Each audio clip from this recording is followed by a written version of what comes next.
So now what I can do is I can go out of edit mode, hit Control N, and if we grab a sphere 3D, go into edit mode, go ahead and make a polymesh 3D.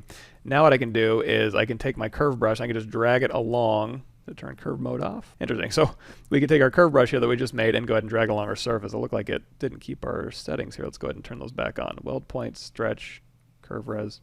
There we go. So now that we have that all set up, you can also go in here to the depth, and right now if you want to have it not go in so far, you can kind of turn that depth up, and then when you drag it out, that'll kind of be off the mesh. If you wanted to go in even further, you can drag it in. I also need to set the Z intensity to 100, so that'll give me an accurate representation of my original model.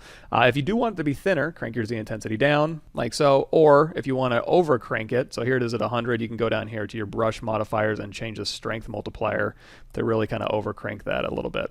Like I said before, more information on this can be found in my Intro to ZBrush series, so I'm not going to go too heavily into this, but basically what I want to show you is giving you the ability, we'll embed this, let's change our embed to 0 there, and now when I drag this out, it's just going to drag into my mesh. Of course, now at this point I can go to Subtool, I can tap off to get rid of that curve, and now I can go to Split Unmasked Points, I can change that to a subtractive mesh, and then when I go to Live Boolean, I am now cutting in a subtractive curve. So if I have this one, it's already set to subtractive, I can keep using this brush and just putting in dynamic cut curves right on the surface of my mesh.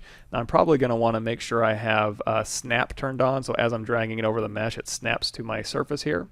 And of course you can keep dragging out new meshes here. You can cycle through different profiles to see what kind of look that's going to give you.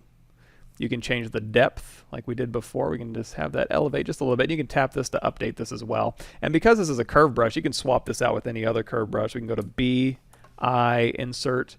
Let's grab Insert Multi-Mesh Curve here.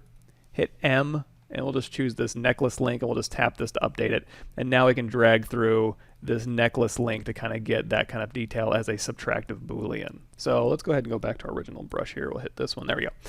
If you really want to control how this thing interacts, let's go ahead and turn off Live Boolean off here. You can go back to your polymesh sphere 3D, and I'm just going to hold down Control Shift. We're going to go ahead and slice curve through this, turn on polyframe, and I can just, so with slice curve, you can tap Alt once to do a soft Bezier curve. You can hold down spacebar to move this around. You can tap Alt twice to do a sharp curve, and you can go ahead and slice through your brush or through your mesh like this. So I'll hold down Control Shift, drag it out, spacebar to move it around, tap Alt 1 to make the Bezier curve, and then we'll go ahead and slice through here. Now at this option, what I can do is hold down Control Shift to isolate just this polygroup that I've made or sliced. I can go up here to Stroke, and under the curve functions, I can go to Frame Border, turn the other two off, hit Frame Mesh.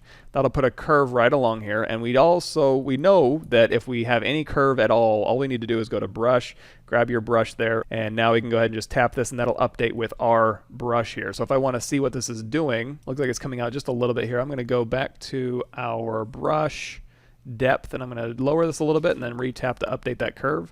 I'm going to tap off to delete the curve. I'll go ahead and do another Split Unmasked Points, which for you guys will be under your split menu here. And now again, I can set this to subtractive and then hit the Live Boolean. You can see we get a very nice clean panel line around our object.